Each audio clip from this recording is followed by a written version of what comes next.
नमस्कार, खबर भारत देख रहे हैं आप। मैं हूं आपके साथ राखी और हमारे खास कार्यक्रम सुनो सरकार में आप सभी का बहुत स्वागत है। आज विषय है भिक्षावृत्ति से कब मिलेगी मुक्ति।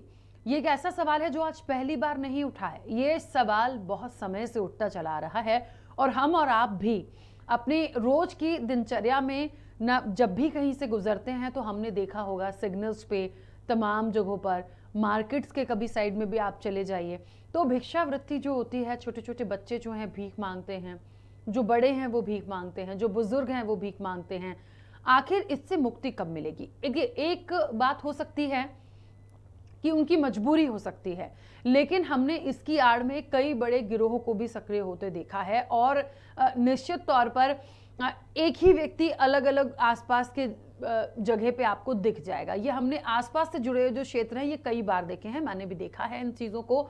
लेकिन क्या सरकार इनके लिए कोई योजनाएं लाई है? यदि लाई है तो वो इम्प्लीमेंट क्यों नहीं हुई?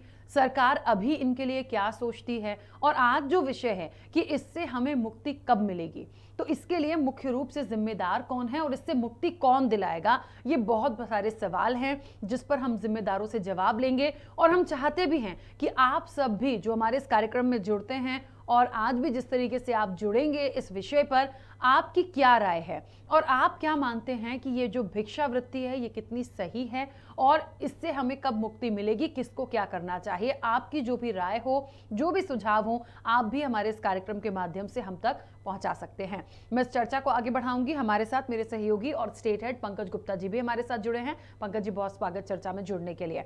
पंकज जी, आज का विषय मुझे लगता है ऐसा है जो हर रोज की दिनचर्या में हर व्यक्ति हर सिग्नल्स पर, तस्वीरों में भी आप देख सकते हैं, घर के आसपास, मार्केट में आप कभी चले जाइए, बहुत सारी ऐसी चीज़ों को हमने देखा है। लेकिन हाँ, ये सवाल बहुत बड़ा है कि इन लोगों की वाकई मजबूरी है या फिर ये और कुछ करना नहीं चाहते या इनके पास काम ही नहीं है। राखी, बहुत अच्छा विषय है आज हमारा खबर भारत का। और भीख मांगना एक बड़ी समस्या रही है लंबे समय से, भारत देश के लिए बहुत लंबे समय से समस्या रही है। इनको कहीं ना कहीं इनके पुनर्वास को लेकर लंबे समय से मांग भी उठती रही है। बहुत सारी स्वयंसेवी संस्थाएं भी इसके लिए लगातार प्रयास कर रही हैं कि ये भीख मांगने का जो अपने यहाँ चलन है कैसे भी इसको नियंत्रण किया जाए, नियंत्रित किया जाए। देखिए, जैसे आपने कहा ना कि दो अलग अलग मजबूरियां हैं, कई कैटेगरी, इसमें कई वर्ग में बांट सकते हैं हम भीख मांगने के। कुछ तो ऐसी हैं जो बहुत मजबूर हैं, जो अपाहिज हैं या जिनके घर में कोई खाने खिलाने वाला नहीं है, देख रेख करने वाला नहीं है। तो कई बार तो स्थितियां ऐसी मजबूरियों की फंसती हैं। लेकिन ज़्यादातर आप देखेंगे तो ऑर्गेनाइज्ड है ये सब। एक ऑर्गेनाइज संगठन काम कर रहा है इसके पीछे, खासकर उन बड़े महानगरों में, बड़े शहरों में या मेट्रो शहरों में तो ये आम बात है। बिल्कुल। पंकज जी, मैं बीच में रोकूंगी। हमारे साथ डॉक्टर संजय कुमार शुक्ला जुड़े हैं शुजालपुर से। संजय कुमार शुक्ला जी, सबसे पहले तो बहुत स्वागत खबर भारत के साथ जुड़ने के लिए। क्या कहना चाहते हैं? संजय कुमार मिश्रा। संजय कुमार मिश्रा जी, जी बोलिए। भिक्षावृत्ति के संबंध में मेरा कुछ इसके ऊपर सोच ये है कि एक्चुअल में जैसे अपन ये ऑर्गेनाइज महानगरों का मेरे सुनने में आया, तो ये छोटा मोटा इसका अपवाद भी हो सकता है, लेकिन कहीं ना कहीं भिक्षावृत्ति समाज में जो चल रही है ये शासन इसमें फेल्यूर है। सरकार की नीति आज 21वीं शताब्दी में जो देश अपना गया है और आज भी भिक्षावृत्ति और ये जो परिस्थिति निर्मित हो रही है, इसमें शासन का जो मतलब तौर तरीके हैं, पॉलिसीज हैं, वो सब शासन की पॉलिसी इस मामले में फेल है। क्योंकि मेरा ये सोचना ये है कि जैसे रिजर्वेशन पॉलिसी शासन ने चालू करी है, SC ST और OBC वर्ग को रिजर्वेशन दे रहे हैं, तो रिजर्वेशन पॉलिसी में संसाधन जो हैं वो संसाधनों पे भी उनको रिजर्वेशन मिलता है। जैसे आज जो भी नेचर का संसाधन है, तो उस रिजर्वेशन का क्या कि लाभ वही वर्ग उठा पा रहा है जो हमेशा से उठाते आ रहा है देश आजादी के बाद। उनको चिन्हित करके एक बार एक मतलब फैमिली ने रिजर्वेशन ले लिया, उसके उत्तराधिकारी को फिर रिजर्वेशन मिला, फिर उसके उत्तराधिकारी को मिला। तो एक तो इसका सबसे बड़ा आधार आर्थिक आधार है। बिल्कुल, रिजर्वेशन आर्थिक आधार पे देना चाहिए। अब इसमें क्या रहता है कि आज भी जो गांव का बैकवर्ड है, पिछड़ा है, फटे कपड़े पहन रहा है, मजदूर है, भूखा मर रहा है, वो उसको गवर्नमेंट की कोई योजना ही नहीं पहुंच पाती, क्योंकि उसी वर्ग का जो संपन्न व्यक्ति है वो उसका लाभ प्राप्त कर रहा है, उस तक वो योजना पहुंच ही नहीं पाती। और इसका ढींगरा फूटता है उच्च वर्ण के ऊपर कि उच्च वर्ण के ने शोषण करा। अरे उनका शोषण इस समय उन्हीं के वर्ग के लोग कर रहे हैं। एक चीज तो ये हो गई। दूसरी चीज क्या है कि शासन जो नीति बनाते हैं वो नीति में क्या है कि इस वर्ग को चिन्हित करके भिक्षावृत्ति वाले लोगों को मतलब इनको मुख्य धारा में लाने के लिए, जैसे ग्रामीण स्तर पे अपन देखते हैं पंचायत लेवल के ऊपर पॉलिसी बने, आंगनवाड़ी है, इसके अलावा जो पंचायत के केंद्र है, सरपंच वगैरह, इसको लोगों को चिन्हित करें, उनकी क्षमता के आधार पे अपन कुटीर उद्योग जैसे पेंसिल है, चाक है, इस प्रकार के छोटे छोटे जैसी जिसकी क्षमता है उनको मतलब इनका जो है जो डाउन हो गया है, मॉरल डाउन हो गया है, वो अपने आप को निकृष्ट मानने लगे हैं, तो उनको एनर्जेटिक किया जाए और जैसे उनको उनकी क्षमता के हिसाब से काम कराया जाए। जैसे मान लीजिए कि आपका कोई मतलब कि बुजुर्ग है या कोण है उसको, तो वो जिस हिसाब से नेचर स्वाभिमान मतलब उनमें जागृत किया जाए। ऐसा तो कोई हो ही नहीं सकता है कि कोई भी व्यक्ति कुछ भी नहीं कर सकता है ना, तो उसको उसके स्वाभिमान के हिसाब से, उसकी कैपेसिटी के हिसाब से निचले लेवल से ऐसी पॉलिसीज बनाई जाए। क्योंकि अब सत्ता का विकेंद्रीकरण तो हो गया है, हर जगह प्रधानमंत्री पहुंच नहीं सकता है, सत्ता नीचे तक पहुंच गई है, ग्रामीण आखिरी इकाई तक पहुंच गई सत्ता, तो आखिरी इकाई से लगा के ऊपर तक की इकाई के शहरीकरण तक योजनाएं बनाई जाए और योजनाएं बना के उनकी पावर को डेलीकेट किया जाए, सुपर मॉनिटरिंग की जाए। इसके अलावा एक मेरा सुझाव ये भी है कि जो कॉलेज लेवल और स्कूल लेवल के बच्चे हैं इनको वर्कशॉप आयोजित करके ऐसे लोगों को, तबके के लोगों को मतलब इनका उत्थान कैसे हो, उनका स्वाभिमान जगे, उन लोगों के बीच में जाके वर्क करें, वर्कशॉप हो जाए, इनके सिलेबस का पार्ट रखें। ठीक, चलिए संजय जी, बिल्कुल ठीक है, आपके सुझाव बहुत महत्वपूर्ण हैं, उनको समझा हमने, निश्चित तौर पर जो जिम्मेदार है उन तक ये बात पहुंचेगी। बहुत शुक्रिया हमसे जुड़ने के लिए।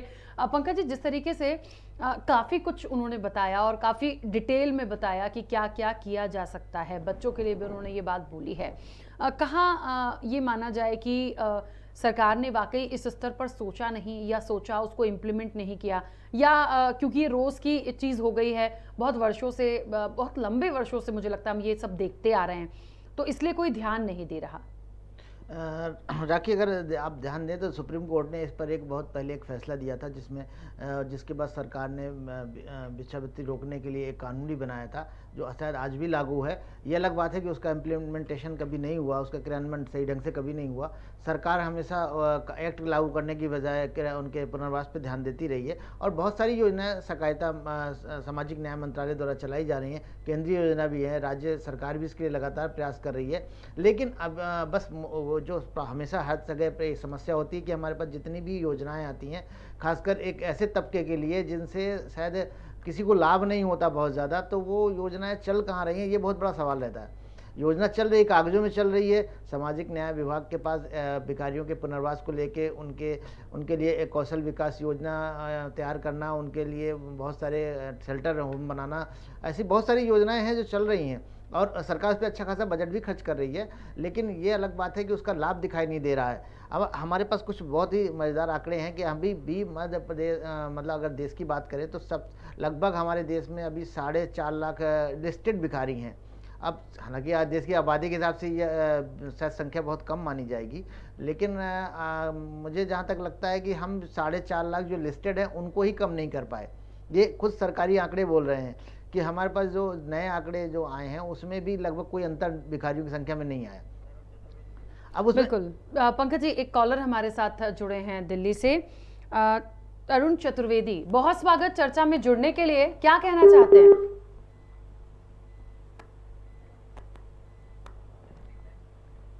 तरुण जी, मेरी आवाज आप तक पहुंच रही है? जी मैम, नमस्ते। नमस्ते, अपनी बात रखिए। मैम, मैं सबसे पहले ये कहना चाहूंगा कि जो चित्रकूट क्षेत्र में भिक्षावृत्ति की जो सबसे बड़ी समस्या है, और ये चित्रकूट में नहीं बल्कि हमारे भारत की एक सबसे बड़ी समस्या है, तो जो लोग भिक्षावृत्ति से जुड़े हुए हैं, तो हमारी सरकार को और हमारे सामाजिक संस्थानों को, जो एनजीओज हैं जो काम कर रहे हैं, उनको उनकी घर वापसी का एक बहुत बड़ा प्रकल्प चलाना चाहिए। सब धीरे धीरे करके, क्रमशः करके, एक एक लोगों के माध्यम से वो आखिर भिक्षावृत्ति पे आते क्या हैं, उनकी मजबूरियां क्या हैं, उनके घर परिवार से किस कारणवश अपने घर को छोड़ के, अपने घर वालों को छोड़ के वो यहाँ आ जाते हैं।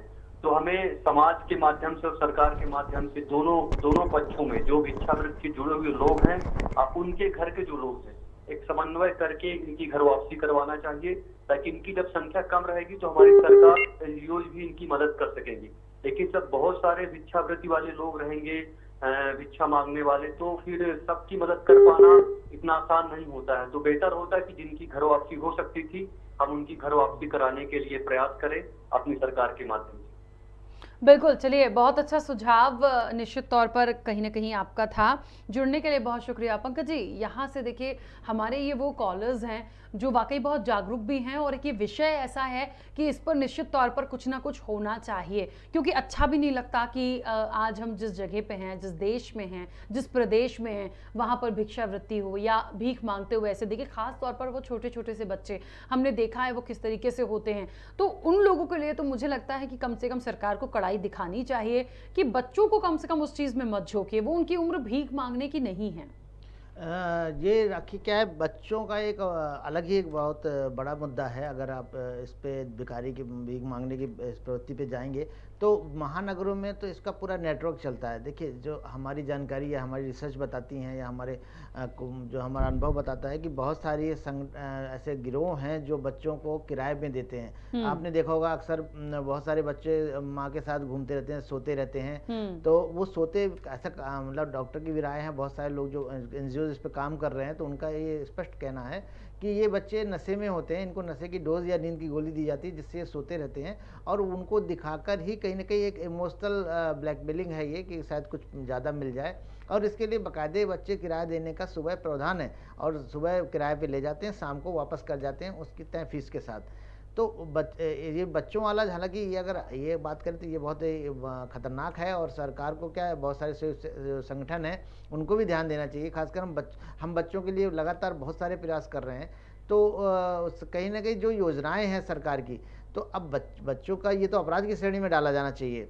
ये पुनर्वास का मामला नहीं है। अगर ऐसे गिरोह संचालित हैं तो ये कानून व्यवस्था का मामला है, और इसको लेके कानून के जो भी जानकार हैं या देखते हैं, जिनकी जिम्मेदारी बनती है, उनको इस पर सख्ती से लगाम। और कई बार छापे पड़ते भी हैं, बहुत सारे इस तरह के मामले खुलासे हुए समय समय पे, लेकिन कोई निश्चित उस पर कभी रोक नहीं लगाई जा सकी कि पूरी तरह से कभी प्रतिबंध लगाया जा सके। और शायद इन लोगों ने इसको बहुत हल्के में ले रही, सरकार भी ले रही है, और हमारे जो जिम्मेदार अधिकारी हैं वो भी शायद इस वर्ग के लिए बहुत ज़्यादा रुचि नहीं रखते हैं, जो कि शायद समस्या कभी समाधान निकले। लेकिन अभी आप देखो, जिस तरह से लोग आ रहे हैं, हमारे साथ जुड़ रहे हैं, तो लोगों को भी इस कहीं ना कहीं समस्या से थोड़ा, मतलब कहीं ना कहीं वो भी चाहते हैं कि ये समस्या कम हो, खत्म हो जाए। बिल्कुल, चलिए, और आपको बता दें कुछ प्रतिक्रिया है इस पर महिला बाल विकास आयोग से आई हैं, हम उनको भी सुनते हैं, उन्होंने क्या कुछ कहा है। ये जो हमारे पूरे संभाग में, भोपाल जिले में ये समस्या विशेष करके है, और इसके लिए हम लोग महिला बाल विकास विभाग, एनजीओस, पुलिस डिपार्टमेंट, नगर निगम, इन सब के अमले के साथ मिला के एक टीम बना के समय समय पर इसमें कार्रवाई करते हैं। इसमें हम लोग धरपकड़ करते हैं। वो ऐसे गिरोह हमको बिल्कुल मिले हैं, इस तरह के लोग जो हर चौराहे पे बच्चों से भीख मंगवाते हैं, तो उनको पकड़ते। कई जगह तो पेरेंट्स खुद ही होते हैं जो बच्चों से भीख मंगवाते हैं। तो ऐसे कई इंसिडेंट हुए हैं, और हमारे लोग जा रहे हैं, CWC भी उसमें उसका एक पार्ट रहते हैं, और हर जगह जाके इस तरह के गिरोह को हम पकड़ते हैं। उनको फिर पकड़ के जो बच्चे हैं उनको रिहेबिलिटेट करने का काम करते हैं, और जो पेरेंट्स हैं उनको पुलिस डिपार्टमेंट के सहयोग से जो भी कार्रवाई हो सकती है नियमानुसार, उनको उसके तहत कार्रवाई भी कर रहे हैं। तो देखिए, जिस तरीके से हमने इनको भी सुना है, और कहीं ना कहीं उन्होंने कहा कि कार्रवाई हम करते हैं, टीम भी भेजते हैं, ख़ास तौर पर यदि बच्चे हैं तो उनसे भी पूछा जाता है, ये समझ में आता है। कई बार पेरेंट्स ही होते हैं जो बच्चों के साथ ऐसा करवा रहे होते हैं। तो देखिए, बात वही है कि आप करवा क्यों रहे हैं। दो बातें बहुत महत्वपूर्ण हैं। मैंने शुरुआत में ही कहा था पंकज जी कि या तो बहुत मजबूरी है, या फिर कोई गिरोह है, और या तो फिर आप कुछ करना नहीं चाहते, क्योंकि हमने और भी लोगों को देखा है कि अब भिक्षावृत्ति के अलावा कोई काम नहीं है। आप काम कर लीजिए, काम छोटा बड़ा नहीं होता। भीख मांगने से क्या होगा? इससे तो आप सिर्फ भीख मांगेंगे, कभी है कभी नहीं है, ना आपको पढ़ना है, बच्चों को भी आपने अपने साथ साथ उस चीज में झोंक दिया, तो ये वाकई एक बड़ा अपराध है। तो सरकार या तो ऐसे तबके के लिए कुछ ऐसा काम निर्धारित कर दे। हम ये नहीं कह रहे कि बहुत सारा कमाएंगे, भीख भी मांगते होंगे तो कितना कमाते होंगे, लेकिन कम से कम इतना हो जाए कि रोज 2 टाइम का वो रोटी खा सके। देखिए, ये आसान तो है, इसमें कोई शक नहीं है कि जो भीख मांगकर पैसा कमाना लोगों को कहीं ना कहीं काम करने से ज़्यादा आसान लगता है। देखिए, सरकारी योजनाओं से राखी क्या है कि उनकी अपनी ज़रूरतें तो पूरी हो जाती हैं। आप सरकार तो उनको कहीं ना कहीं राशन दे रही है उनके लिए, और जो पेंशन जो भी है निराश्रय की तमाम पेंशन है वो दे रही, बच्चों के लिए स्कीम है। सरकार के पास तो पर्याप्त जो योजना चल रही है उसका लाभ तो वो ले ही रहे हैं, लेकिन उनको कहीं ना कहीं लगता है कि जब इतना ज़्यादा हमारे पास सब मिल रहा है तो उनको काम करने की बजाय ये काम उनको ज़्यादा आसान लगता है और अच्छी खासी इनकम होती है। आप बहुत सारे ऐसे खुलासे होंगे जब हमारे पास भिखारी भीख मांगने भिक्षावृत्ति का काम करने वालों की जब कभी दुर्भाग्यपूर्ण मृत्यु होती है तो उनके पास बहुत सारा धन मिलता है। कई बार तो इतने बड़े बड़े खुलासे हुए कि उन्होंने ब्याज में पैसा भी चला रहे हैं वो लोग। तो कहीं ना कहीं उनको आसान दिखता है ये करना। शायद यही वजह है कि वो लोग ये काम छोड़ना भी नहीं चाहते। उसमें सिर्फ सवाल सरकार का नहीं है, लोग भी नहीं छोड़ना चाहते हैं। तो ऐसे लोगों को या तो सख्ती से ही निपटा जा सकता है या कानून एक्ट के तहत जो सुप्रीम कोर्ट ने कहा कि ऐसे एक्ट बनाया है कि इस अपराध की श्रेणी में डाला है इसको। और मजेदार बात यह है कि अपराध की श्रेणी के बाद भी कोई कार्रवाई तो हुई नहीं, उल्टे कई राज्य ऐसे हैं जो इसको अपराध की श्रेणी से हटाने की मांग कर रहे हैं। बिल्कुल। चलिए, मैं पंकज जी वापस आती हूँ। हमारे साथ दुर्गेश परमार जी जुड़ गए हैं होशंगाबाद से। दुर्गेश जी, बहुत स्वागत चर्चा में जुड़ने के लिए। क्या कहना चाहते हैं? मैम नमस्कार। नमस्ते। मैं सरकार से और मध्य प्रदेश की सरकार से विशेष रूप से ये कहना चाहता हूँ मैम कि अगर समय समय पर इनकी सर्चिंग होते रहे और जो बच्चे भीख मांग रहे हैं वो किस कारण मांग रहे हैं, उनके माता पिता क्या है, नशेड़ी है, जो भी है, तो उनको समय समय पर अगर उनके की आवश्यकता की पूर्ति होते रहेगी तो भीख मांगने वाले जो है उसमें लगातार कमी आएगी। क्योंकि ना नगर निगम ना प्रशासन कभी सर्चिंग करता नहीं, कभी भी कोई भी कहीं भी खड़ा हो जाता है चौराहे पे, मंदिर के सामने, मस्जिद के सामने और भीख मांगना चालू कर देते। भाई उनकी सर्चिंग होना चाहिए और उन्हें समय समय पर भैया क्या आवश्यकता है आपकी, या तो उनको बाल गृह में, बच्चे है तो बाल गृह में रखा जाए, बाल गृह के साथ ही उनको भाई शिक्षा ये शिक्षा है, रोजगार क्या उस फील्ड में जाना चाहता है उससे वो पूछा जाए, तो धीरे धीरे करके अपन इसमें निरंतर गिरावट कर सकते हैं। अगर अपन ये सरकार इसमें अगर निरंतर प्रयास करेगी तो निश्चित ही गिरावट आएगी।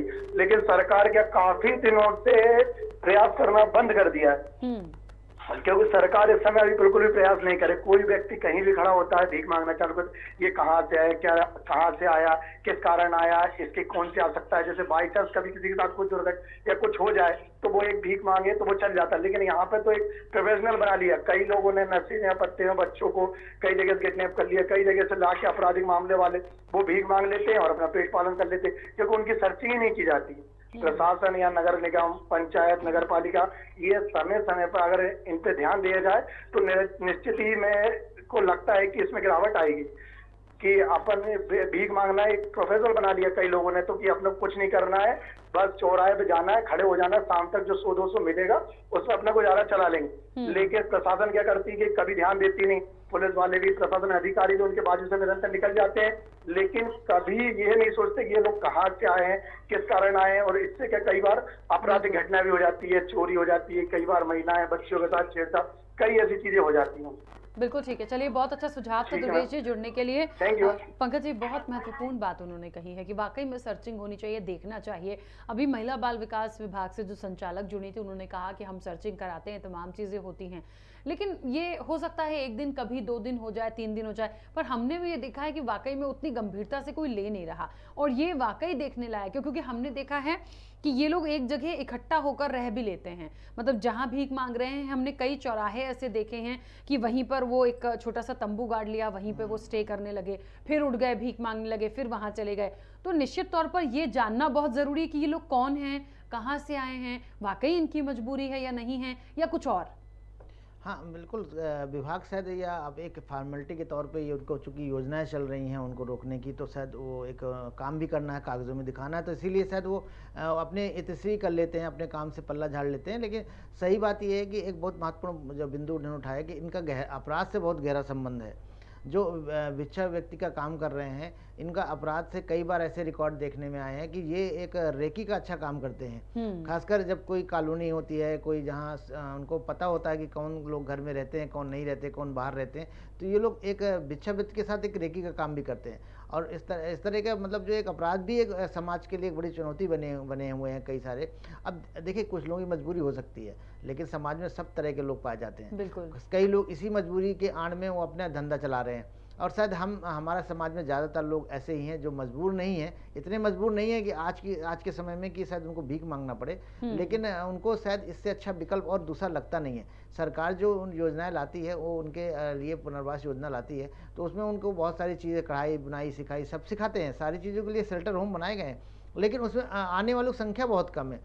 बार बार विभाग जो है, महिला बाल विकास सामाजिक न्याय विभाग, जो इनके लिए लगातार प्रयासरत रहता है कि इनकी संख्या घटे, लेकिन वो लोग लाते हैं, लेकिन अंततः वो लोग क्या होता है, सेंटर छोड़ देते हैं। बहुत ज़बरदस्ती करके लाए भी तो 20 लाए, 25 लाए, लेकिन आप देखेंगे 1 महीने के अंदर ही वो आधी संख्या भी कम हो जाती है, क्योंकि वो वापस उसी धंधे में जाना चाहते हैं। और इसमें एक अकेला इन्वॉल्व नहीं, पूरा परिवार इन्वॉल्व होता है, मतलब सारे बच्चे से अलावा, उनके पेरेंट्स के अलावा और भी जो लोग हैं, और मतलब जो रिलेटिव माँ बाप से सारे लोग, और उनका बकायदे एरिया बटा है। जैसे अभी आपने कहा ना कि वो एक जगह रहते हैं। हाँ। एक जगह ही नहीं रहते, वो उनकी बस्ती है पूरी, और उनका अपना एरिया है। तो कम से कम जो चीज़ दिख रही है, सरकार इस पे तो कार्रवाई कर ही सकती है, इस पे लगाम तो लगा ही सकती है। और आप अब ये बड़ा बहस का मुद्दा है कि इसको अपराध की श्रेणी में लिया जाना चाहिए या नहीं लिया जाना चाहिए, लेकिन ये बात तय है कि देश में अलग अलग राज्यों में अलग अलग सरकारों के विभिन्न मत हैं। कई सारी सरकारें चाहती हैं कि इसको अपराध की श्रेणी में रखा जाए, कई सारे लोग चाहते हैं कि इसको अपराध श्रेणी से बाहर रखा जाए।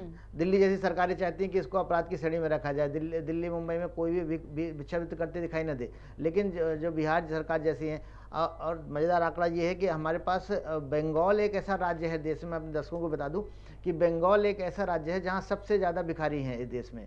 तो कई लोगों को हो सकता है जानकारी इसकी ना हो, लेकिन देश में जो भी संख्या लगभग 2.5 से 3 लाख लिस्टेड भिखारी जो हैं वो बंगाल में हैं। तो इसका मतलब बंगाल काफ़ी गरीब, वैसे भी हमारे कहा जाता है बंगाल के बारे में बहुत गरीबी को लेकर अक्सर सवाल उठते रहते हैं। तो शायद वहाँ की सरकार इतना ध्यान नहीं दे रही है, या अपने को धार्मिक महत्व की जहाँ जगह, जैसे अभी एक कॉलर हमारे चित्रकूट से आए थे कि चित्रकूट एक बेसिकली क्या, चित्रकूट की अपनी अलग एक कहानी है। चित्रकूट में लोग जो है घर छोड़ के आते हैं, मतलब चित्रकूट ऐसी एक जगह है जहाँ लोग अपने पुनर्वास के लिए नहीं आते, अंतिम समय के लिए आते हैं, और वो सब घर छोड़ के आते हैं, सन्यास बन के आते हैं, तो वहाँ सन्यासी भीख मांगते हैं। तो वहाँ एक अलग टाइप का समस्या है। लेकिन जो शहरों की समस्या है वो एक धंधा है, एक व्यापार है। और जो इस तरह के तीर्थ केंद्र हैं, यहाँ पे तो बहुत सारे लोग अपने घर परिवार को त्याग कर और शायद अपने अंतिम समय के लिए वहाँ आते हैं, तो उनको ज़रूरत हो सकती है। और वहाँ पे चूँकि बहुत सारे धार्मिक कार्यक्रम होते रहते हैं, भंडारे होते रहते हैं, तो उनका काम उससे चल जाता है।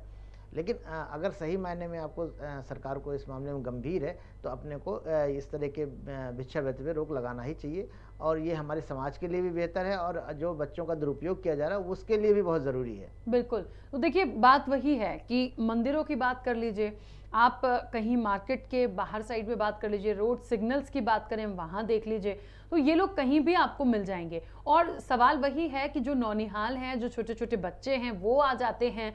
तो देखिए, परेशानी उनको भीख देने की नहीं है, मुझे लगता है कोई भी बच्चे को देख के देता, लेकिन आप उनके भविष्य के बारे में सोचिए कि वो क्या कर रहे हैं, किस उम्र में है। इतना छोटा बच्चा, वो नहीं समझता कुछ भी। अब उसको इस चीज़ में धकेला किसने? वो खुद तो आया नहीं कि उसको पैसा चाहिए तो वो आ गया, या तो उनके जो माँ बाप हैं उन्होंने भेजा, या फिर जिस तरीके से एक बात और समझ में आ रही है कि एक गिरोह, जो पंकज जी ने भी यहाँ पर बोला कि पूरा गिरोह होता है, और निश्चित तौर पर बच्चे किराए पर भी लेके भेजे जाते हैं। तो ये एक वाकई में कहीं ना कहीं बहुत गंभीर विषय है हमारे मध्य प्रदेश के लिए, क्योंकि अमूमन ये राजधानी भोपाल में नहीं है, ये सब जगह की घटना। आप कहीं भी जाइए, आपको भिक्षावृत्ति मिलेगी ही मिलेगी, आपको ऐसे लोग मिलेंगे ही। तो ये बहुत बड़ा गंभीर विषय है, सरकार इसके लिए कुछ करे। करा सरकार ने, नहीं हो पाया, कोर्ट तक मामला गया, लेकिन अब इसको गंभीरता से ले, क्योंकि खबर भारत इस विषय पर बैठा ही इसलिए है कि ये जो चीजें हो रही हैं जानना बहुत जरूरी है, पड़ताल बहुत जरूरी है कि आखिर इनकी वाकई मजबूरी है। यदि मजबूरी इनकी वाकई है, सरकार इनके लिए कुछ करे, कोई छोटा सा काम ऐसा दे दे कि ये अपना 2 वक्त की रोटी खा सकें, क्योंकि भिक्षावृत्ति करने से कुछ नहीं होगा, सिर्फ आप और ज्यादा नकारे होंगे। देखिए, मैं ये वर्ड इसलिए भी बोल रही हूँ, आप कुछ नहीं करेंगे, आप छोटे छोटे बच्चों को भी लगा रहे हैं, ना उनको शिक्षा मिल पाएगी, ना वो काम करना सीख पाएंगे, उन्हें इस चीज की आदत हो जाएगी कि हमको तो हम जाके खड़े हो जाएंगे, हमें 5, 10, 15, 20, 100 रुपए जो भी मिलना हमें मिल जाएगा और हमारा जीवन ऐसे ही चलेगा। बट कब तक, ये बहुत बड़ा सवाल है। तो मुझे लगता है किसी के भी जीवन के साथ खिलवाड़ ना हो, सरकार थोड़ा सा गंभीरता से इनको लेकर इस पर इंप्लीमेंट करना शुरू करे। हाँ रखी, बहुत सारी ऐसी बातें हैं जो सरकार तो एक फॉर्मेलिटी ही कहेंगे। ऐसे हमारे सामाजिक न्याय, जो सामाजिक विभाग, न्याय विभाग है, वो बहुत सारी ऐसी योजनाएं चल रही हैं। सिर्फ अकेले भिक्षावृत्ति से जुड़ा मामले नहीं है, जो और भी समाज में कुरीतियाँ फैली हुई हैं उनको लेके भी, चाहे वो देह व्यापार हो या और जो भी है समस्या, उनको लगातार सरकार कोशिश कर रही है कि इनको इससे हटाया जाए। लेकिन मुझे बड़ा ये विचित्र लगता है और मुझे बड़ा कठिन एक लक्ष्य है कि जहां सरकार इनको भिक्षावृत्ति से देश को मुक्ति दिला पाए, और इसको कहीं ना कहीं आपको सख्ती से ही आना होगा। आपको एक मॉडल के रूप में भले ही एक प्रयोग सरकार को करना चाहिए कि कोई भी एक शहर ऐसा चुन ले या एक चुनाव कर ले एक शहर का, जहाँ पे वो भिक्षा से व्यक्ति से मुक्ति दिला दे, तो शायद उससे लोगों का और अधिकारियों को जो फिर ज़मीन में काम कर रहे हैं उनको भी कहीं ना कहीं से एक निश्चित तौर पे उद्देश्य मिलेगा, जो चाहेंगे कि वही फार्मूला हम दूसरे का भी यूज़ करें। लेकिन अभी तक जो रिजल्ट देखने को आए हैं बहुत उत्साहजनक नहीं है, वो चाहे मेट्रो सिटी में हो या गरीब राज्यों में हो, या आप पूर्वोत्तर राज्य में देख लें, वहाँ भी काफ़ी, जबकि बहुत कम जनसंख्या है उसके बाद भी वहाँ स्थिति बहुत ख़राब है। और असम जैसे राज्य जो है देश के टॉप मोस्ट 5 ऐसे राज्यों में शामिल है जहाँ पे भिक्षावृत्ति बड़े पैमाने पे होती है। तो अब वो उसके वजह क्या है, शायद गरीबी उतनी बड़ी वजह नहीं है, लेकिन लोग इस तरह का आसान तरीका छोड़ने के बिल्कुल इच्छुक नहीं दिखाई देते हैं। तो मुझे नहीं लगता ये सामाजिक रूप से इस बात का कोई समस्या हल निकलेगा। और सुप्रीम कोर्ट ने भी जो आदेश दिया था, निश्चित तौर पर उन्होंने बहुत सोच समझ के दिया होगा। जब इसको अपराध की श्रेणी में लाने का कहा था, तो शायद हमको लगता है कि सरकार को भी इसी कानून के पे ही दायरे में लाना चाहिए, जो उससे शायद कुछ लाभ मिल पाए हमारे समाज को, और ये एक बड़ा बुरा काम है या जो भी है इसको रोकने में सफलता मिले। बिल्कुल। और इस वक्त आपको बता दें कि शिक्षाविद आनंद सबधानी हमारे साथ जुड़े हैं। आनंद जी, बहुत स्वागत जुड़ने के लिए। आज जो चर्चा चल रही है भिक्षावृत्ति से हमें कब मुक्ति मिलेगी, क्या कहना चाहते हैं? मैं ये नहीं बोल रहा कि भाई गरीब होना कोई जुल्म है या गरीब होना कुछ गलत है। गरीबी हमारे देश में है, ये जग जाहिर है, सभी को मालूम है। और कुछ लोग ऐसे भी होते हैं जो असक्षम हैं। मैं भीख मांगने वालों के खिलाफ नहीं हूँ। जो लोग भीख मांगते हैं अपने भरण पोषण के लिए, अपने बच्चों के भरण पोषण के लिए, मैं उसको गलत नहीं मानता, मांगना चाहिए।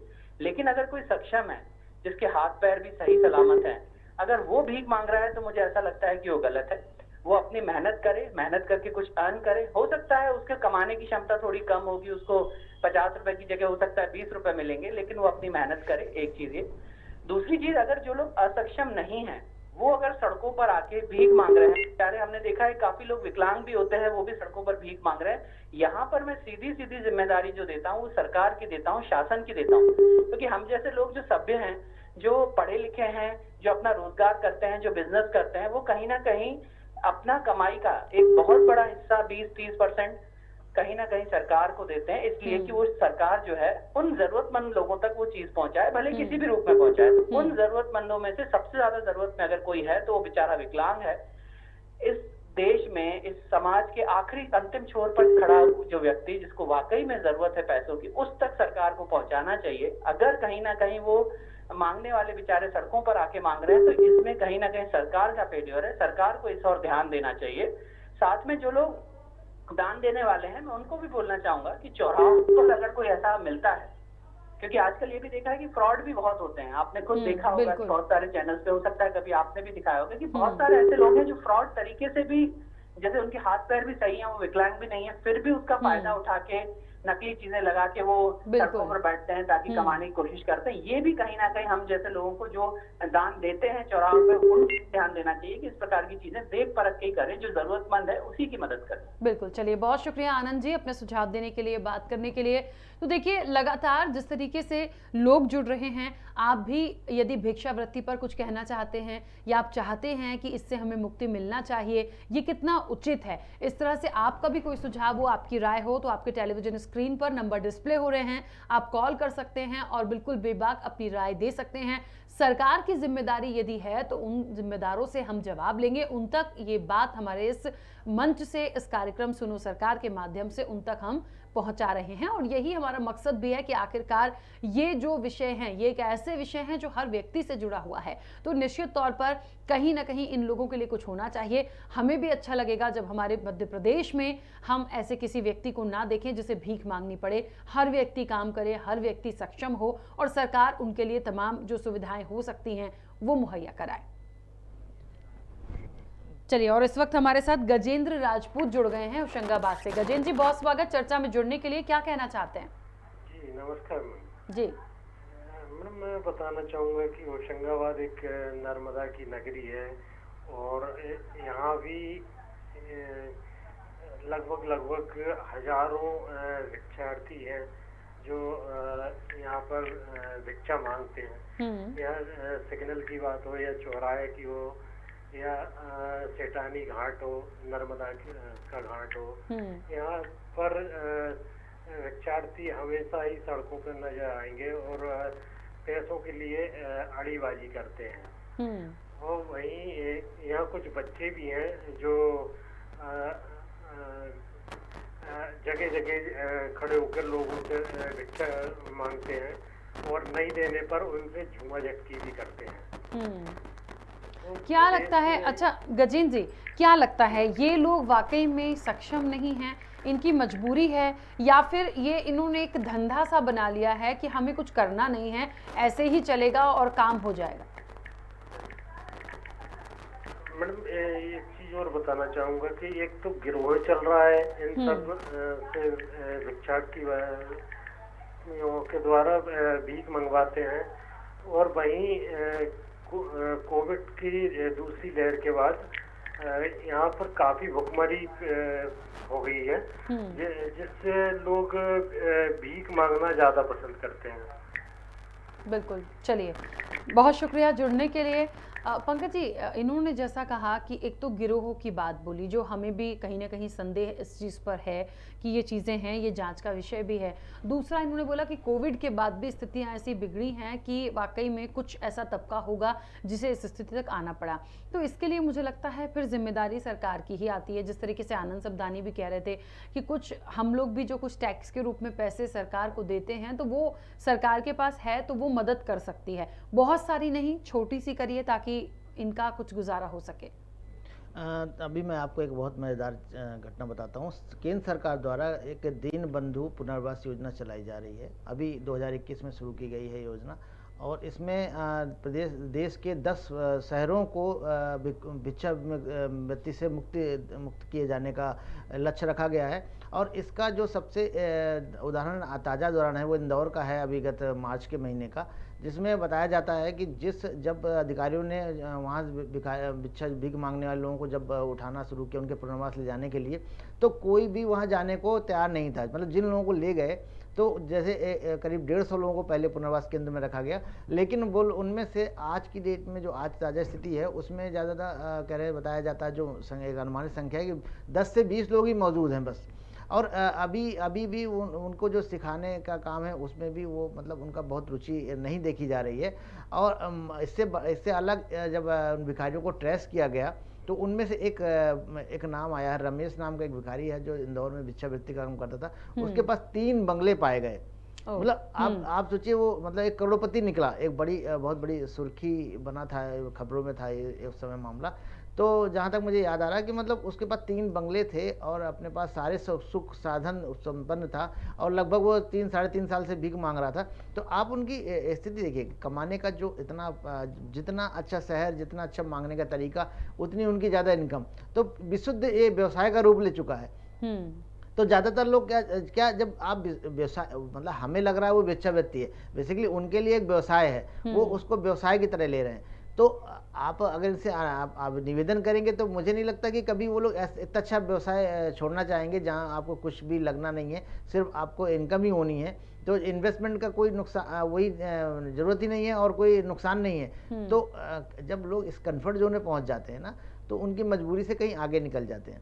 मजबूरी बहुत कम लोगों की होती है। आज ऐसी स्थिति देखिए, आज जो समाज चल रहा है, देखिए आज भी अब कोविड में भी आपने देखा कि जिस तरह से लोगों ने एक दूसरे की मदद करी, या आपने अपने पास रहने वाले लोगों को आपने भी की होगी निश्चित तौर पे। तो जब जिस तरह से लोगों ने एक दूसरे का ख्याल रखा, तो आज के समय में मजबूरी होना बहुत मुश्किल, मुझे नहीं लगता कि किसी की इतनी मजबूरी है। हाँ, कुछ एक परसेंटेज हो सकता है, बहुत छोटा सा परसेंटेज हो सकता है जिनके लिए अचानक से परिस्थितियाँ ऐसी बदली हों कि उनको भीख मांगने की ज़रूरत पड़ती हो। और निश्चित तौर पे इसका इस मानवीय पहलू को भी ध्यान में रख के ही बहुत सारी चीज़ें बात होती है।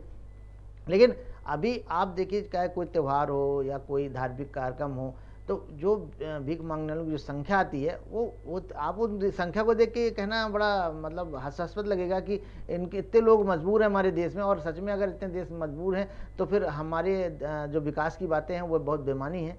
और लेकिन सरकार भी चूँकि सच को जानती है और लोग भी जानते हैं, तो इसलिए लोगों को भी नहीं इतना रुचि दिखाते हैं कि शायद इनको इनसे वो कुछ इनसे उम्मीद करते हो कि ये भिक्षा मांगने की प्रवृत्ति कम हो जाएगी राखी।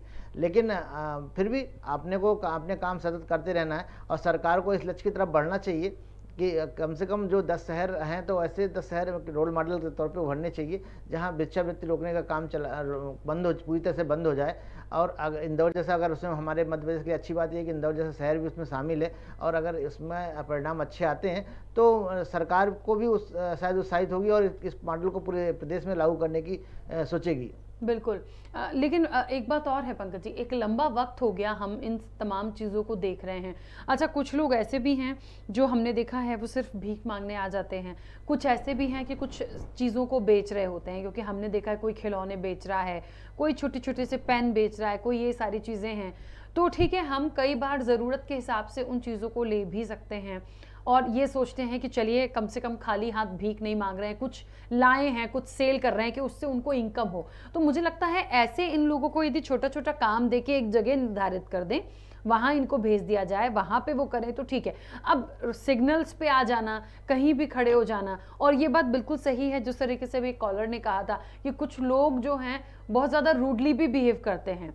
आप ग्लास कांच का, मतलब आप यदि नहीं नीचे करते हो कार का, तो वो नॉक करते रहेंगे या उसको बहुत ज़्यादा ज़ोर से पीटेंगे। मतलब कई बार आप बहुत सारी ऐसी चीज़ें होती हैं, आपने मना कर दिया, आपको नहीं देना, फिर भी वो हाइपर होके बात करेंगे। तो ये जो चीज़ें हैं, ये कभी कभी ऐसी लगती है कि कोई और डिस्प्यूट वहाँ पर हो जाए या और चीज़ें क्रिएट हो जाएं, तो इन लोगों को एक जगह देनी चाहिए कि ये हर कहीं हर जगह जाके खड़े ना हो कम से कम।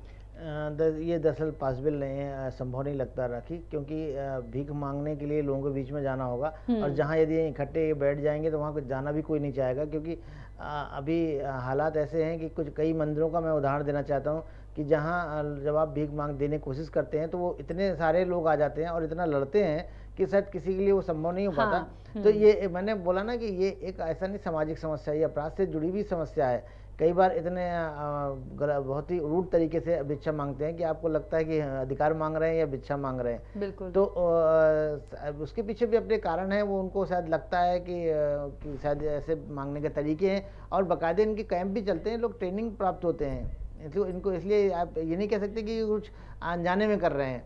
जो गैंग है ना, वो अनजाने में कुछ नहीं कर रही इराके, तो निश्चित तौर पे वो पूरे ट्रेंड हैं और उनको बाकायदे एक टूल्स के तौर पे इस्तेमाल किए जा रहे हैं, और उनके जो चलाने वाले लोग हैं वो आसपास ही मौजूद होते हैं और वो पूरी निगाह रखते हैं इन पर। बिल्कुल।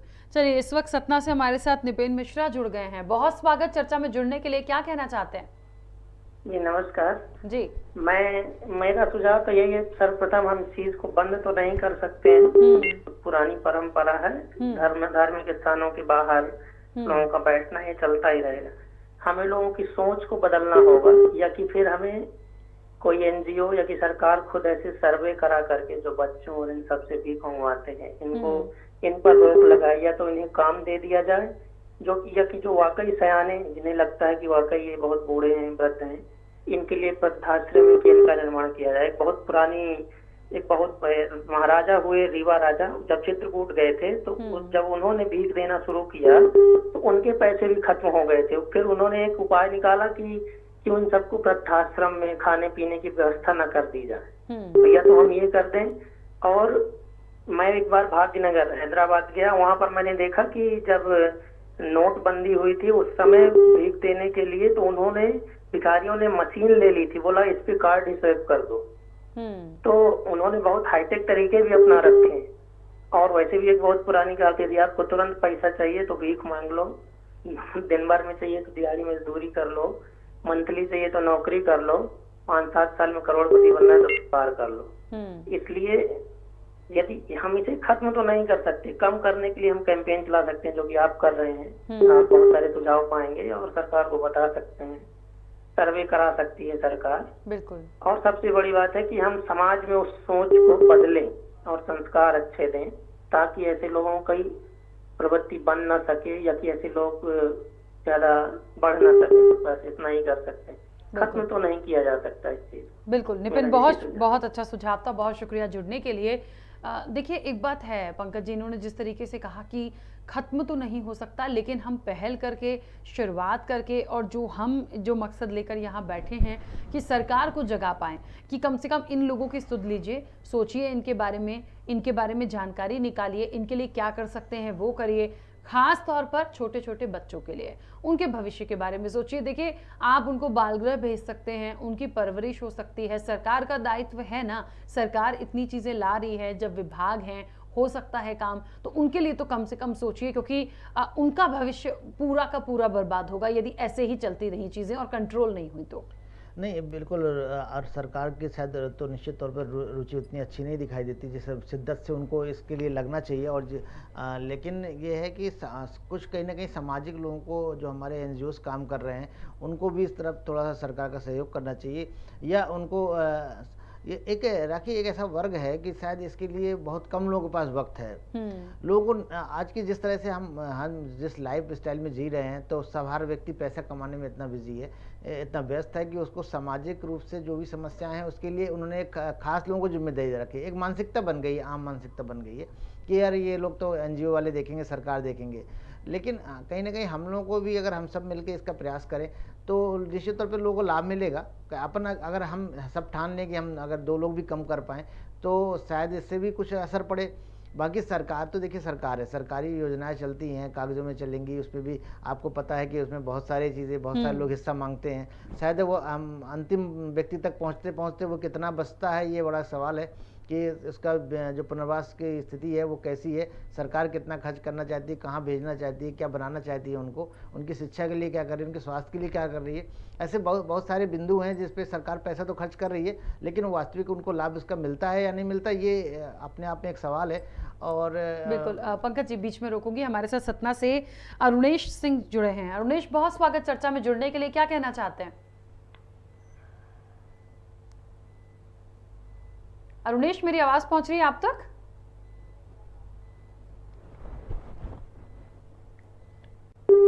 चलिए, अरुणेश से हमारी बात नहीं हो पा रही है, लेकिन लगातार जिस तरीके से हमारे कॉलर्स हमारे साथ जुड़ रहे हैं, आपकी भी यदि कोई राय हो, कोई सुझाव हो, तो आप टेलीविजन स्क्रीन पर जो नंबर डिस्प्ले हो रहे हैं उस पर कॉल कर सकते हैं, अपनी राय, अपने सुझाव दे सकते हैं।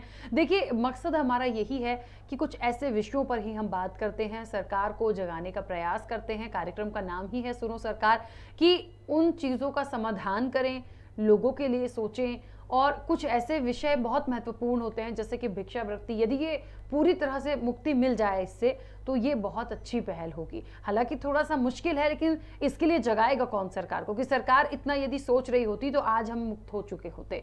तो अब यदि इस मंच के माध्यम से, इस कार्यक्रम के माध्यम से जो सुझाव उन तक पहुंच रहे हैं, तो मुझे लगता है कुछ ना कुछ सरकार को आगे करना चाहिए। अपनी बात पूरी कीजिएगा पंकज जी। मैं बस यही कहना चाह रहा हूँ, लेकिन जिस तरह से आप देख रहे हैं कि खबर भारत को जिस तरह से हम लोगों का सहयोग मिल रहा है हमारे सुनो सरकार में, निश्चित तौर पे हम सरकार को हर हालत में ये अपनी चीज़ें पहुंचाने की कोशिश करेंगे कि लोगों की समस्याएं कम हो। हम इसमें लगातार कोशिश कर रहे हैं सुधार करने की। हम चाहेंगे कि जो भी हमारे इस कार्यक्रम से जुड़ा है, जिनकी जो समस्याएं हैं, बहुत जल्दी हम एक जिम्मेदार लोगों को भी अपने इस कार्यक्रम में जोड़ सकते हैं, तो अगर हमारी लगातार हमारी टीम की कोशिश जारी है और जिस तरह से लोगों का उत्साह देख रहा है, जिस तरह से लोग हमें फ़ोन कॉल कर रहे हैं, तो वो निश्चित तौर पे हमारी टीम का उत्साह बढ़ाता है। और खबर भारत ये निश्चित तौर पे हम वादा करते हैं कि हम ज़्यादा से ज़्यादा और जल्दी से जल्दी कोशिश करेंगे कि हम आपकी बात आपके जिम्मेदारों तक पहुँचाएँ, जो इस समस्या से समाधान निकालने में अपने को मदद कर सकेंगे। अब मैं राखी जी इतना ही कहना चाह रहा था कि जो भिक्षावृत्ति का मामला है, तो भिक्षावृत्ति के लिए अकेले सरकार को दोषी ठहराना तो भी नहीं जायज़ लगता। निश्चित तौर पे उसके पास संसाधन है, पावर है और जिम्मेदारी हम जो भी करते हैं और जो समाज में जो कुछ नहीं सही ढंग से होता उसके लिए अंतिम जिम्मेदार तो सरकार ही होगी और हम सब भी यही मानते हैं कि सरकार इस पर करेगी। लेकिन कहीं ना कहीं हमें लोगों को समझाने की भी ज़रूरत है। हमारे जो स्वयंसेवी संस्थाएं हैं उनकी बड़ी जिम्मेदारी है, वो अगर ये बताने की कोशिश करें कि ये एक गलत कमाई तो अच्छी है लेकिन गलत है ये, और आपको इसके अंदर लिए थोड़ा सा अंदर से ईगो जैसा कुछ जगाना पड़ेगा, उन्हें उत्साह और सपने दिखाने पड़ेंगे कई बार कि वो इस कमाई से भी ऊपर की वो सोच पाएँ। कहीं ना कहीं उनको शिक्षा एक बड़ी इसमें रोल अदा कर सकता है। शायद इन लोगों के पास इतनी शिक्षा कई बार नहीं होती है, हालांकि मैं अपने अनुभव से नहीं कह रहा हूँ ये बात, लेकिन जो देखने में आया है कि कई बार हर तरह के लोग हैं इसमें, कई बार बड़े शिक्षित लोग भी इस तरह के कामों में शामिल मिले हैं। इसलिए मैं ये तो नहीं कहूँगा कि सब अशिक्षित ही हैं, लेकिन शिक्षा को थोड़ा सा आगे बढ़ाना चाहिए और लोगों को कहीं ना कहीं मोटिवेशन की बहुत ज़्यादा ज़रूरत है। शिक्षा से ज़्यादा मोटिवेशन की ज़रूरत है कि अगर आप उनको मोटिवेट कर पाएँ कि जो काम कर रहे हैं वो अच्छा, तो ज़्यादा कमाई तो ज़्यादा हो सकती है, आपको ठीक लगती हो, लेकिन आसान लगती हो, लेकिन इससे सामाजिक सम्मान भी एक बड़ी चीज़ है जो आपको यहाँ होने का एक अच्छा अनुभव दे सकता है। तो अगर हम उनको मोटिवेट कर पाएँ, ऐसे मोटिवेशन का बड़ा रोल है। और सरकारी अधिकारी तो निश्चित तौर पे मोटिवेशन में ज़्यादा इंटरेस्ट नहीं लेते हैं, क्योंकि उनको तो एक अपनी खाना पूर्ति करनी है। आप 20 भिखारी पकड़ लिए और उनको ले जाके प्रवास में रख दिया, वो रहते हैं नहीं रहते हैं, भाग जाते हैं, उसके बाद सरकार अपनी जिम्मेदारी से कोई जिम्मेदारी की बनती नहीं है। तो हमें सामाजिक लोगों को अपनी इस जिम्मेदारी से आगे बढ़ना पड़ेगा। और अगर जैसे आपने देखा कि भारत देश तो वैसे भी बहुत मिलजुल के रहने वाला देश है, तो अगर हम एक टीम में काम करें, एक छोटे छोटे समूह में हम लोगों को समझाने की कोशिश करें। मैंने बहुत सारे बदलाव देख रहा हूँ मैं लगातार समाज में। अभी हम जैसे सुबह पार्क में मैं बहुत सारी स्थिति देखता हूँ कि अब एक नया ट्रेंड अच्छा चला है, बहुत सारे लोग एक छोटे छोटे समूह बनाए हुए हैं, वो सुबह से ही मतलब एक सोशल वर्क में सामाजिक कार्यों के लिए निकल पड़ते हैं। वो अपना सुबह की जॉगिंग भी करते हैं, अपने हेल्थ का भी ध्यान रखते हैं, साथ में कई बार बच्चों कोई स्थिति है कि कहीं कोई बच्चों को पढ़ा रहा है, कोई योग सिखा रहा है, ऐसे बहुत सारी चीज़ें चल रही हैं, गतिविधियाँ चलती रहती हैं सुबह। तो काफ़ी लोग एक्टिव होते हैं और समाज में काफ़ी लोग अपना योगदान देना चाह रहे हैं, लोगों में उत्साह है इस बात का। तो ये एक भिक्षावृत्ति भी एक मैं बताना चाहता हूँ अपने दर्शकों को कि ये भिक्षावृत्ति भी एक हमारे समाज के लिए एक बड़ी समस्या है, और अगर हम सब मिलके इससे निजात दिला पाएँ समाज को और शहरों को, तो निश्चित तौर पे हम सबको अच्छा लगेगा। हमारे पास जो भी लोग आएंगे हम गर्व से कह सकते हैं कि हमारे शहर में भिक्षावृत्ति नहीं की जाती है, और हमारे यहाँ कोई भी सभी लोग एक विकसित लोग हैं जो अपने काम करने में विश्वास करते हैं, कर्मवीर लोग हैं। तो सबको सहयोग करना होगा राखी इसके लिए। बिल्कुल। चलिए, और उज्जैन से राजेश व्यास हमारे साथ जुड़े हैं। राजेश जी, बहुत स्वागत जुड़ने के लिए। चर्चा में क्या कहना चाहते हैं? भिक्षावृत्ति एक अभिशाप है समाज के लिए, और यहाँ उज्जैन जैसे महाकालेश्वर मंदिर प्रसिद्ध मंदिर है, काल भैरव प्रसिद्ध मंदिर है, यहाँ पर भिक्षावृत्ति को लेकर नए छोटे छोटे बच्चों को धकेल दिया जाता है।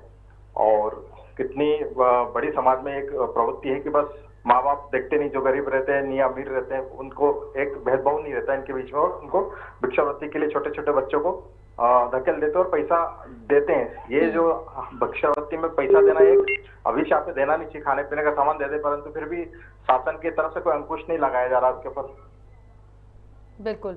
अच्छा, मुख्य रूप से आप जिम्मेदार किसे मानते हैं इन चीजों के लिए, क्योंकि ये सुझाव बहुत महत्वपूर्ण है। राजेश जी, मुख्य रूप से जिम्मेदार किसे मानते हैं इन चीजों के लिए, क्योंकि सरकार रोक नहीं पा रही है, ये लोग जानबूझकर करते हैं या इनकी मजबूरी? शासन इसमें अंकुश लगाने में नाकाम है। कई बार इनकी टीमें आती है परंतु ध्यान नहीं दिया जा रहा, हर मंदिर के बाहर भीड़ लगी रहती है। बिल्कुल। चलिए, बहुत शुक्रिया। जुड़ने के लिए। जिस तरीके से देखिए तमाम लोग हैं, उनके सुझाव अलग अलग हैं, और लेकिन एक बात है कि वो सरकार को ही इसके लिए जिम्मेदार मान रहे हैं, क्योंकि निश्चित तौर पर सरकार यदि करना चाहे तो बहुत कुछ कर सकती है, ये हम शुरू से कहते आ रहे हैं।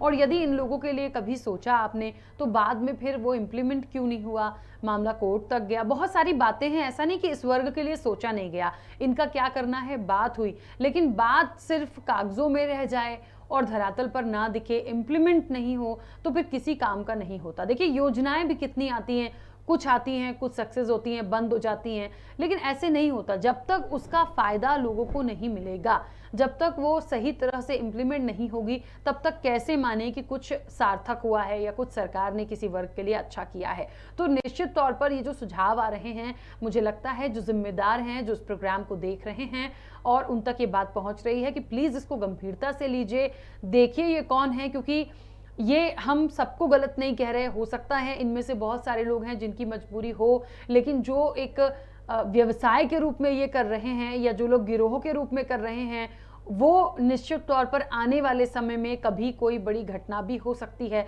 तो मुझे लगता है बहुत जिम्मेदारी के साथ, एक जांच का विषय भी है, सरकार को इसको गंभीरता से लेना चाहिए।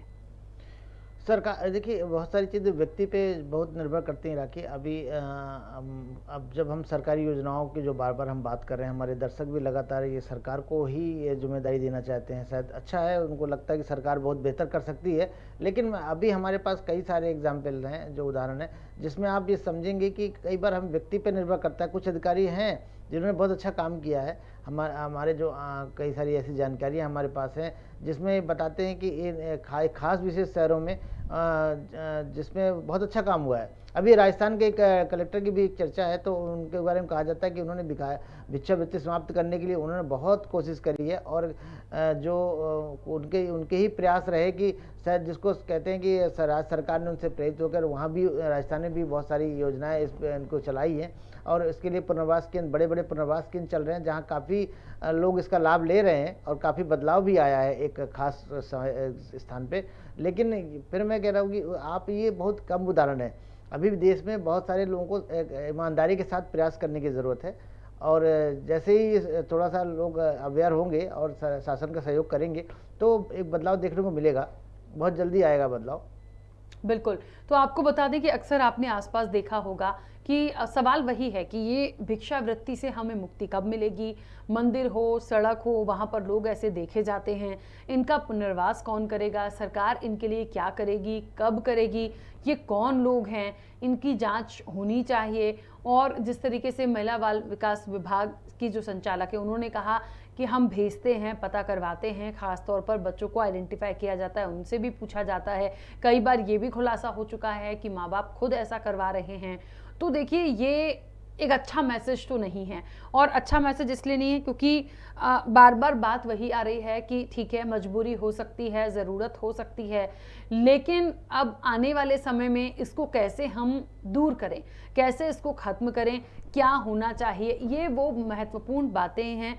सुझाव भी जो जनता हमारे साथ जुड़ी इस कार्यक्रम के माध्यम से, उन्होंने भी दिया है कि कहीं ना कहीं सरकार जिम्मेदार है, क्योंकि आज यदि हम सोच रहे हैं या हम एक कैंपेन लेकर इस विषय पर हैं कि इससे हमें मुक्ति मिलनी चाहिए, इस तरह के जो लोग हैं उनका पूरा क्राइटेरिया, उनका रिकॉर्ड सरकार के पास होना चाहिए, तो निश्चित तौर पर हम यदि सोच रहे हैं तो सरकार क्यों नहीं सोच रही है। सरकार को भी सोचना चाहिए कि हम इन तमाम चीज़ों से सबको मुक्त करें। अच्छा, एक बात और पंकज जी निकल कर आई है, ये लगभग मुझे भी लगता है कि एकदम से मुक्त हो पाना भिक्षावृत्ति से थोड़ा सा मुश्किल होगा, क्योंकि बहुत लंबा समय हो गया है, बहुत समय से ये तमाम चीज़ें देखते आ रहे हैं। लेकिन हाँ, कंट्रोल हो सकती है, कम हो सकती है। लेकिन क्या आपको लगता है कि आने वाले समय में भी जिस सुधार की हम बात कर रहे हैं वो सरकार के बस में है, या सरकार क्या कर पाएगी? देखिए ये एक लक्षित समूह है जिसमें हमें एक टारगेट करके लोगों को बदलने की कोशिश करना होगा। आसान नहीं है, बहुत कठिन चुनौती है। ये भिक्षावृत्ति हमारे समाज में आज से नहीं है, जब से अगर हम, और मुझे तो याद नहीं आता, लेकिन फिर भी एक लंबे जब से हमें होश संभाला या उससे पहले से चलता आ रहा है। भिक्षावृत्ति सदैव हमारे देश में होती रही है, चाहे वो मध्यकालीन युग रहा हो या राजाओं जो राजवाड़े युग रहे तब भी होती थी। लेकिन जब आप जागो तब सवेरा है। और सरकार को अभी भी, अब चूंकि हम विकसित राज्यों के देश की तरफ बढ़ रहे हैं, आज हम दुनिया के बड़ी इकोनॉमी बनने की तरफ अग्रसर हैं, तो फिर निश्चित तौर पे सरकार को इस बारे में विचार करना चाहिए।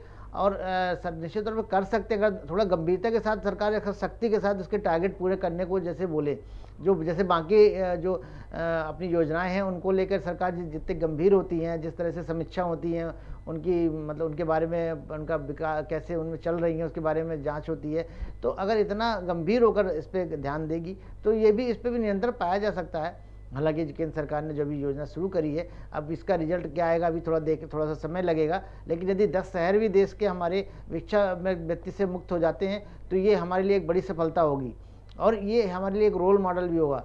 तो जहाँ जिन शहरों को भी इस योजना में शामिल किया गया है, वहाँ के लोगों को ये शायद पहली बार सरकार इतना बड़ा एक कैंपेन चला रही है, तो लोगों को भी सहयोग करना चाहिए, आगे आना चाहिए और कोशिश करना चाहिए कि लोगों को मोटिवेट करें कि वो इस तरह के काम ना करें। इस तरह से जो करते हैं उससे देश की छवि भी खराब होती है। हम चाहते हैं कि दुनिया में, पटल में हमारे देश का नाम हो, तो लोगों को इस तरह से तमाम लॉजिक या जो भी आप बता सकते हैं तो उनको समझाने की कोशिश करें कि हम विकसित देशों की श्रेणी में हैं और सरकार के अपने आपके सारे सब तरह से इंतजाम किए खाने के, रहने के, तो फिर इसको छोड़ना ही उचित है। और जो आप अच्छा से कर सकते हैं हम उसमें सहयोग के लिए तैयार हैं।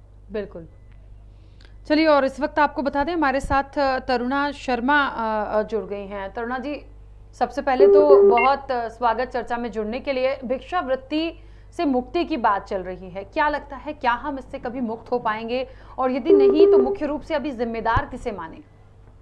देखिए, अगर आप पॉलिटिक्स के हिसाब से बात करेंगे तो मुझे ऐसा लगता है कि भाई नहीं है, ठीक है। लेकिन अगर आप ग्राउंड लेवल पर जाएं तो इन जो गरीबों के लिए आप बात कर रहे हैं उनके लिए ऑलरेडी पॉलिसीज बनी हुई है। आयुष्मान कार्ड, गरीब कल्याण योजना, कोविड में खाना देना और जिसमें कि गैस देना और मेडिसिन में देना। और अगर मैं भोपाल की बात करूँ तो गैस के कार्ड ऑलरेडी इतने बने हुए हैं कि वो इतने सक्षम है कि उनको 2 रोटी खाना पीना तो मिल जाता है। अगर आप ग्राउंड लेवल पर जाएंगे आपको पता चलेगा कि कुछ लोग के जो बच्चे लोग हैं वही उनको वहाँ पे छोड़ के जाते हैं कि भाई आप भीख मांगो, हमें पैसा दो।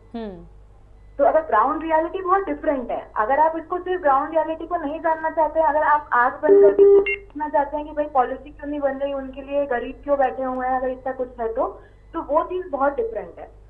और जब लोग जो खुद छोड़ के जा रहे हैं कि हाँ भाई हमें तो हम ज्यादा कमा लेते हैं उससे, तो वो चीज एकदम डिफरेंट है। मेरे जितने कॉन्टेक्ट में जो गरीब लोग हैं, जो नहीं कमा रहे हैं, जिनकी 2000-3000 महीने सैलरी है, वो तो इन चीजों से बहुत ज्यादा खुश है कि भाई उनको मेडिसिन मिल जाती है, उनको खाना पीना मिल जाता है, उनको राशन कार्ड मिल जाता है, उनको सब कुछ मिल जाता है। तो मुझे तो ये लगता है कि इतनी पॉलिसीज काफी है, लेकिन इंसान को खुद जाना पड़ता है। कुछ पॉलिसीज ऐसी है जिसमें बीच के लोग जो है जो अपना फोन लगवा के अपना काम पहले करवा लेते हैं। जैसे सीएम हेल्पलाइन में जो पैसे मिलते हैं मेडिकल में, उसमें जिनके मंत्रियों के फोन जाते हैं उनका हो जाता है, जिनका फोन नहीं जाता है उनके नहीं होते। तो वो that's a whole different case, और वो भी ऑप्शनल होता है कि आपको मिलेगा या नहीं मिलेगा। लेकिन आयुष्मान कार्ड जो है उसमें गारंटी है, राशन कार्ड जो है उसमें गारंटी है। तो अगर इंसान जाएगा, राशन कार्ड उसका बनेगा, तो मुझे नहीं लगता कि वो भूखे मरेंगे या उनको भीख मांगने की जरूरत पड़ेगी। बिल्कुल।